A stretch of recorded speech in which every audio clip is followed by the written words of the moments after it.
How to tell a funny essay story? Lindo Langa has that on lockdown. As a country, we have unbeatable humor and amazing storytelling skills, and that is exactly what Lindo Langa, the star and director of the Comedy Central Africa sketch comedy show, plans to highlight. The show, which has an all-star cast featuring local comedy greats and upcoming comedians that include Nina Hasty, Lazala Gola, Deep Fried Man and Joey Razdian. As a people aims to explore uniquely South African situations in a hilarious and comedic way with short sketches celebrating the diversely rich cultures and people of our country. Chwisa Live sat down with Lindo to get the scoop. When did you know you wanted to be a director?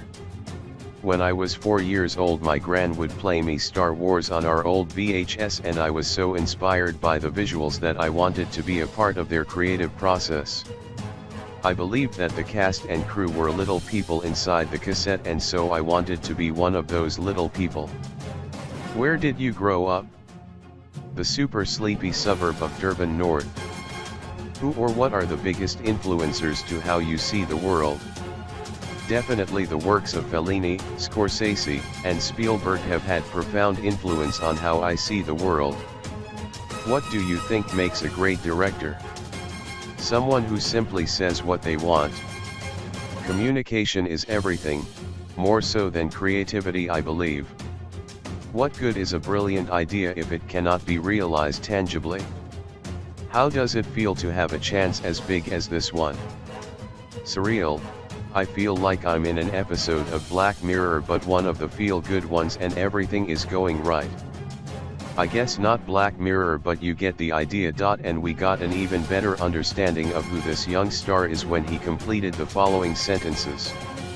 The first thing I do after I wake up in the morning is cry just a little because the sun is somehow shining directly in my eyes.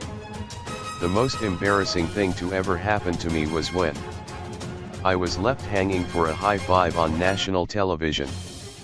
Whenever I find myself in an awkward conversation or awkward silence, I make it more awkward by comparing that moment to a movie I like. My grade 12 English teacher probably remembers me for struggling with grammar even though I wanted to be a screenwriter. I was always really good at insulting people and instantly regretting it. When I'm having a bad day, I play sad music so that the sadness is compounded and I can complain with a soundtrack. The biggest misconception about being a comedian is that people think well, this is awkward because I'm not a comedian. LOL. Tuji. Yeah.